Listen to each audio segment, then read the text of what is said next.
ama sa penin tuni ni ko ahi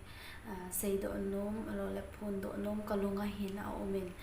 akilang zingin ma sa apanin aji cho tuni ahi ka sei do lo ka phun do lo ahi le ke yong kalung hi ki pa the lo ai lo le lungmong thei lo a ding da na hon ka ki gelin he ji a cho kalunga kitile akilang tun ni ko ahi ka ga sei do no mo omin henge lang khana ke gel sanga hoizo alo le ke gel sanga phozo a long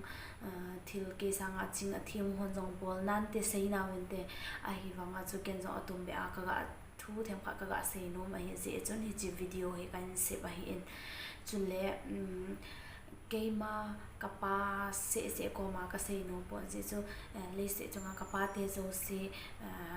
ko ma ka ga sei nom thu ga til kho na hen lang het kham khama chule ki pa thu zong la ka ga sei nom je a cho he chi video he kan se ma hi in chule tu ni hi pathin ni kho zong a hu hi in chuna bana le se na mi na mu the dia ipathino athopi pen pate kapate ni kho a hi nang ho ni kho a hi in tuni ni kho emu zo ka ki pa in ke zo chele kapate ho zo se ko ma ama sa pen in kazana salam ka hin pen kum kha sunga ni kho kha hi pate ni kho ti awan no hin aman jing a hi to hlonin kapate ho ko ma ka ga sei nom zo a hi le mi hi ma dinga dam theina pathinin pate zo si na piso ke lang dam so na bin lang chule in sunga namo po naw na lo thin na ba na wa chi sanga hoi zo le phazo a in sunga namo po na a hoi be a lo thin jing na a jing the na dingin pathinin namang cha jing wa lang nangi man cha na la nangi man cha naw lampi ho zong a phalam zo en na pui hoi jing taw hen ti zo ka ga sei do a hi in pate ho zo se dam so na win lang chule abang bangin iti se ti ham khana khon agel jiwin nu te ni kho sange pate ni kho ahin ki oi mon atam ahi lo le kitil kho zo sanga di te a thu chu tiam akizada ji pon ahi wangin hi chipa hi agel khil ji o heti ka he ka sei do no min ipije aham ti le langkhana in sunga paten amo po na ding dol hello ai lo le lampi phalo lam zot na lo le ta jo atam ji je a ji je a jo thu hi egel hil kha ji u heti kata sanin chuna bana hin ipi hi le pa ka pate zo se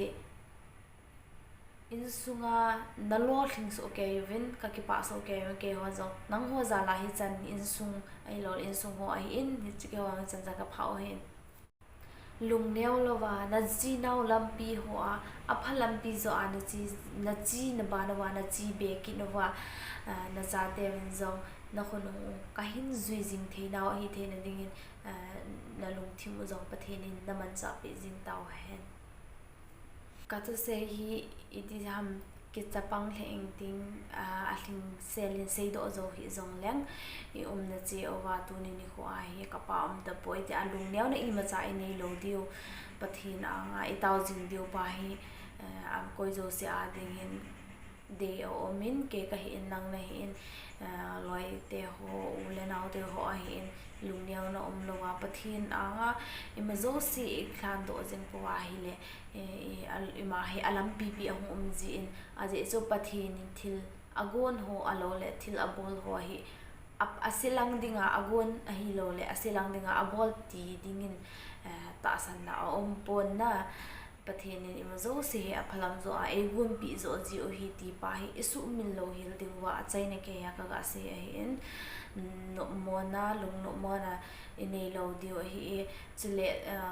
ka ga se na chu ka sei hil ka sei wal ho alo le ki ngai lu ji a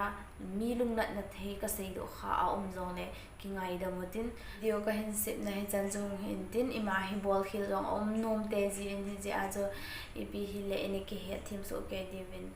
a chai na ke ya na ngwa ka ga tawi